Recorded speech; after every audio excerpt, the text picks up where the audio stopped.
Mhm. So what more can we do?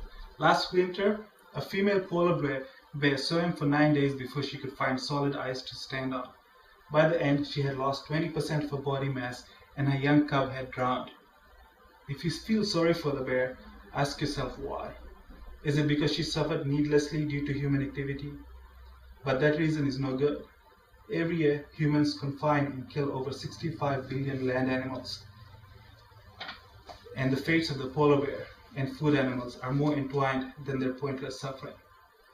About 40% of methane, a greenhouse gas 20 times stronger than CO2, comes from animal farming, most of which is the result of burping and farting of the animals and cannot be captured as fuel sources. More problematic is nitrous oxide, which is over 300 times more potent than CO2 and lasts over 100 years in our atmosphere. And over 65% of man-made sources are a direct result of animal farming.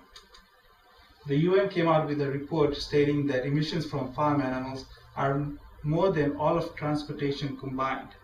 If all cars, trucks, planes were to be powered by renewable energy starting tomorrow, it wouldn't make a bigger difference than if people stopped eating animals. Two World Bank scientists report that including auxiliary sources of emissions, animal farming produces more than half of all man-made greenhouse gases. Another branch of the UN states that a plant-based diet is vital to save the world from the worst effects of climate change. Animal farming is the largest cause of the destruction of the rainforest, which is a carbon sink in addition to a carbon storehouse. The second largest cause, growing soybeans, 70% of which is fed to animals, including fish. 80% of the corn and majority of the other grains grown in the US is fed to cows, pigs, and chickens. A huge amount of resources, which themselves require fossil fuels to produce, goes into animal agriculture. Independent research in Australia and Canada has shown that grass-fed beef has a larger greenhouse gas output, up to 50% more, due to their longer lifetimes and increased fermentations and rates. Eating a plant-based diet, even if it consists of imported fruits and vegetables just one day a week, is better than eating local animal products for the whole week. Of course, buying local fruits and vegetables is the best. Plant-based foods take a lot fewer resources to grow, yet we pay more for them than animal products. If we paid the true cost of animal foods, we would immediately see how unsustainable they are. Maybe Al Gore didn't make a big deal about this in his famous movie because of his close ties to the cattle industry.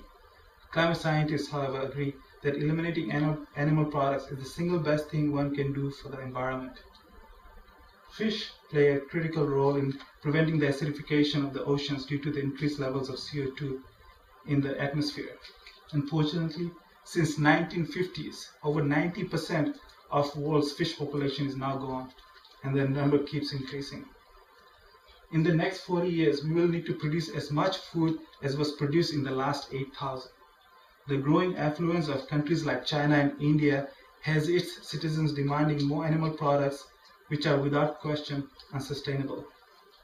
I became a vegetarian when I learned that 6 more people could be fed with the resources used to make animal food for one person. I became a vegan when I learned that vegetarian diet is only slightly better in terms of its environmental impact. With all the food choices that exist, it has never been easier. The hardest thing to give up was cheese made with cow's milk, and it took me 6 months to wean myself off. But the condition of the planet will matter more to our kids and grandkids than whether daddy's taste buds were happy. Every meal makes a difference. If everyone switched in the US ate a plant-based diet just one day a week, enough oil would be saved to power all the cars in Canada and Mexico combined. If you were giving advice to a friend who was taking a very important time test, it would make sense to tell them to answer the easiest questions first.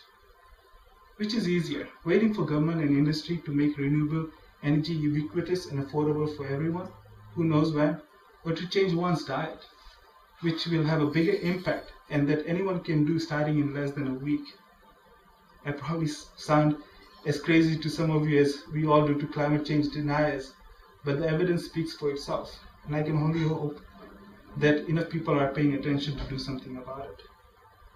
Unlike the polar bear, we have the ability to forecast the fate of future generations if we don't take steps now, not to slow down climate change, but to reverse it. The only question remains how seriously we take this threat and what we are willing to do. What more can we do? We can eliminate animal foods from our diet. Thank you.